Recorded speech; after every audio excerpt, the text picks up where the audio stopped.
امام ابو حنیفه رحمه الله ورته وایي نه دغه کپړه خو له 100 درهمو نه لوړ قیمت لري، دا ډېره قیمتي ده. اوس اخیستونکی امام ابو حنیفه رحمه الله دی او د کپړې او د رخت خرڅونکي و زنانه ده، و دغه زنانه ته د بازار د نرخونو معلومات نه کیږي. اوس امام ابو حنیفه رحمه الله د دې د ناخبرۍ نه غلطه استفاده نه کوي. مسلمان دپاره د تاجر دپاره یو بهترین صفت دا دی خیرخوا به وي د مشتریانو دپاره د اخیستونکو دپاره څه چې حقیقت او نفس الامر دی همغه قسم ته به سوداګري مخې ته وړي. هغه کوم صفات دي چې یو تجار باید په ځان کې پیدا کړي؟ هغه صفات یو صفت دا دی چې یو څوک سوداګري تر سره کوي نو دی به خیرخوا وي، خپل ځان ته چې څه خوښوي نورو مسلمانانو ته به هم همغه خوښوي.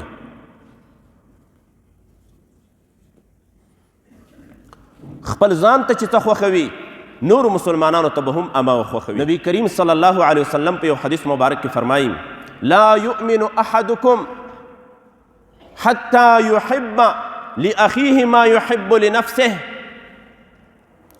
کامل مسلمان په تاسو کې یو کس نشي جوړېدای تر څو چې دی د بل مسلمان ورور دپاره هغه څه خوښ نه کړي څه چې د ځان دپاره خوښوي. نو یو تجار یو سوداګر دا به خیرخوا وي، تګ او چلباز به نه وي، دوکهباز به نه وي. هغه څه چې خپل ځان ته خوښوي خپل مسلمان ورور ته به هم همغه خوښوي. نبی کریم صلی الله علیه وسلم فرمایي کامل مسلمان تر هغې پورې نه دی تر څو چې د مسلمان ورور دپاره هغه څه خوښ نه کړي څه چې د خپل ځان دپاره خوښوي. بیا ته وګوره چې د تا په دې تجارت کې څنګه برکات موجود دي.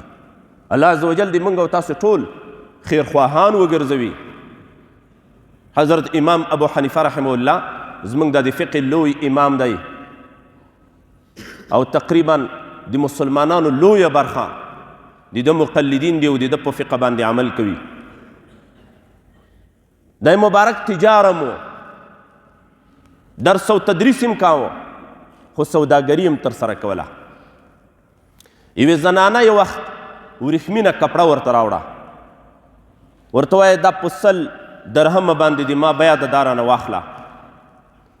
امام ابو حنیفه رحمه الله ورته وایي نه دغه کپړه خو له 100 درهمو نه لوړ قیمت لري، دا ډېره قیمتي ده. ښه چې له 100 نه زیات قیمت لري اوس دویم نرخ راته ووایه په څو یې خرڅوې؟ هغه زنانه ورته وایي ښه چې لوړ قیمت لري نو په 200 درهم به یې خرڅه کړم. امام ابو حنیفه رحمه الله ورته وایي نه نه له دې نه هم لوړ قیمت لري، اوس بیا راته ووایه په څو یې خرڅوې؟ نو هغه زنانه ورته وایي ښه چې له دې نه هم لوړ قیمت لري نو په 300 درهمه به یې در باندې خرڅه کړم. 100 درهمه ور زیاتوي. درهم هغه د سپینو زرو نه جوړې شوي روپیو ته ویلی کېدای شوې. کله چې 200 درهم سړی ولري نو خاوند یې نصاب ګرځي، په ده باندې زکات فرض کیږي.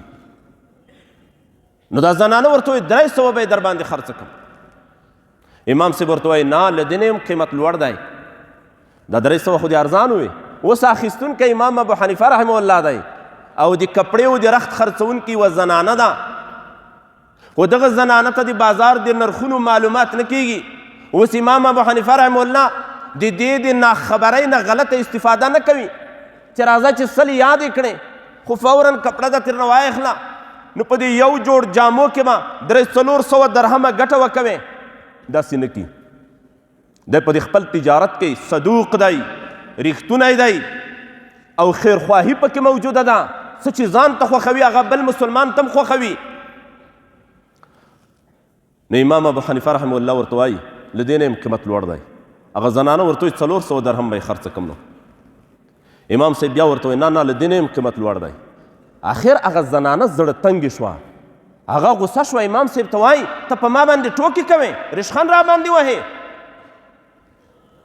زه تا ته نرخ یادوم او ته کپړه رانه اخل نه، بیا راته وایي له دې نه هم قیمت لوړ دی، له دې نه هم قیمت لوړ دی.